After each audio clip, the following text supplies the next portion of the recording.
Hamas kemudian sampai hari ini menganggap siapapun Muslim Palestina yang ingin damai dengan Israel itu antek Israel dan boleh. Ya Allah, ini sebuah fitnah yang sangat keji dan memalukan keluar dari mulut seorang tokoh agama yang banyak didengar suaranya. Hamas, tahu nggak Hamas siapa? Nggak tahu kan? Kita taunya Palestina. Ini kabar agak pahit saya kasih tahu, ya, karena kita kadang-kadang donasi kita nggak tahu donasi ke siapa. Saya suka Bapak Ibu hobi donasi, tapi pastikan donasinya ke siapa. Karena saya pernah masuk ke Israel. Ya, itu juga sebuah pengakuan bahwa beliau mengakui ada yang namanya negara Israel. Ya. Padahal kalau kita lihat sebagian orang-orang Barat yang bukan Muslim, ketika mereka datang ke Israel itu mereka nggak nyebut Israel, mereka nyebutnya Palestina. Saya mau datang ke Palestina, tapi beliau dengan bangganya mengatakan saya pernah datang ke Israel. Itu Palestina, Ustaz, itu Palestina yang dijajah oleh Israel. Itu kita masuk 7 kali diperiksa, nggak bisa bawa barang-barang. Maka pastikan kalau kita donasi ke lembaga yang diakui oleh pemerintah dan lewat jalur pemerintah, hanya itu satu-satunya jalur. Jadi tolong pastikan ketika donasinya ke lembaga yang lewat jalur pemerintah, hanya itu. Kalau nggak bisa masuk.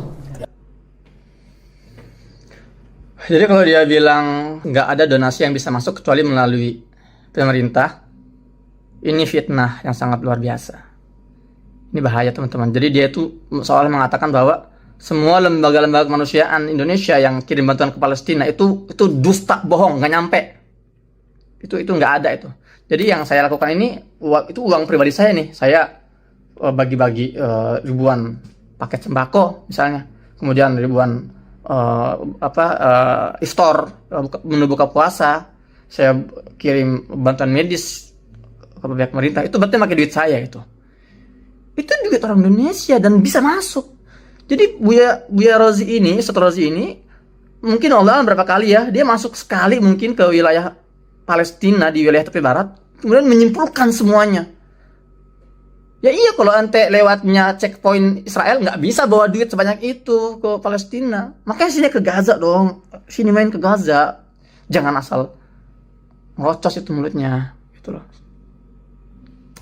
Karena bagi Hamas, siapapun yang berdamai dengan Israel berarti diantek Israel. Nah, ini logikanya sudah nggak nyambung. Hamas kemudian sampai hari ini menganggap siapapun Muslim Palestina yang ingin damai dengan Israel itu antek Israel dan boleh. Ya Allah, ini sebuah fitnah yang sangat keji dan memalukan keluar dari mulut seorang tokoh agama yang banyak didengar suaranya. Mana ada Hamas membolehkan sesama Muslim hanya karena berbeda pandangan politik.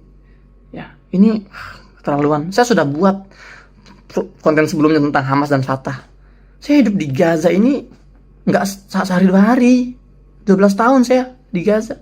Teman-teman saya tuh ada anak-anak muda yang simpatisan terhadap Hamas, simpatisan Hamas gitu ya. Teman-teman saya juga ada simpatisan Fatah. Teman-teman saya ada simpatisan Jabhah Sya'biyah, Jihad Islami. Dan kita semua nggak ada itu kata-kata yang mengatakan Hamas memperbolehkan Muslim yang beda dengan dia, artinya yang mau berdamai dengan Israel disebut antek Israel dan boleh. Antum perhatikan Ustaz, antum itu yang antum tuduh siapa itu? Itu bukan orang sembarangan. Mereka yang mengorbankan darah dan nyawanya untuk mempertahankan negeri Palestina, negeri para nabi.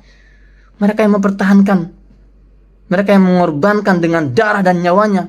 Masjidil Aqsa itu dipertahankan oleh siapa? Oleh para pejuang Palestina di Gaza.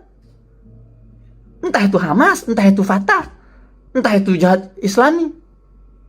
Dan kita kalau ngomong ini ngeri banget, hati-hati. Sebagai penutup saya ingin sampaikan satu hadis dari Abu Umamah. Dia mendengar Rasulullah SAW pernah bersabda, La tazalu ta'ifatun min ummati 'ala ad-din zahirin li'aduwwihim qahirin la yadurruhum man khalafahum illa ma asabahum min la'wa hatta ya'tiyahum amrullah wa hum kadzalik. Qalu ya Rasulullah wa aynahum? Qala bi Baitul Maqdis wa aqna fi Baitul Maqdis. Kata Nabi SAW, akan ada satu golongan kecil, taifah dari umatku yang senantiasa berjuang tampil dalam kebenaran dan selalu menggetarkan, berhasil memukul mundur musuh-musuhnya. Dan mereka akan dilecehkan, akan direndahkan, akan difitnah. Tapi itu nggak berdampak pada semangat mereka. Nah, dan mereka tetap dalam kondisi seperti itu, dalam kondisi tampil dalam kebenaran, kemudian tidak tunduk dengan musuh-musuh mereka. Mereka konsisten, istiqomah sampai mereka meninggal. Nah, para sahabat bertanya, ya Rasulullah, mereka di mana? Apa jawabannya? Hum bi Baitul Maqdis wa aknaf Baitul Maqdis. Mereka itu orang-orang di sekitar Baitul Maqdis, di Baitul Maqdis dan sekitar Baitul Maqdis. Ya. Kalau para ulama hari ini menyebut para pejuang-pejuang Gaza inilah, mereka inilah yang dimaksud oleh hadis Nabi itu. Mereka yang dimaksud dalam hadis Taifah Mansurah itu. Orang-orang Baitul Maqdis di Yerusalem dan sekitar Baitul Maqdis, yaitu orang Palestina di Gaza dan sekitarnya. Kok orang-orang seperti ini dituduh dengan tuduhan fitnah yang keji seperti ini? Dibilang ini teroris, ini membolehkan sesama muslim.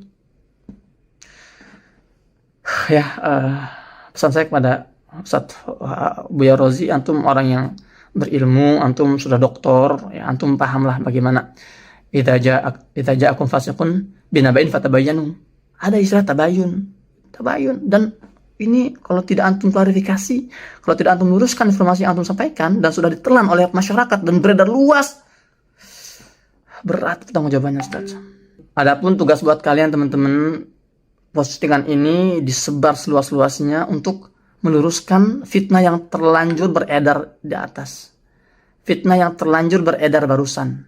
Tolong diluas. Antum punya kewajiban yang sama dengan yang saya miliki, yaitu untuk menyampaikan informasi yang sesuai agar fitnah berhenti, agar fitnah ini tidak terus meluas. Demikian, semoga bermanfaat. Saya Muhammad Hussein. Assalamualaikum warahmatullahi wabarakatuh.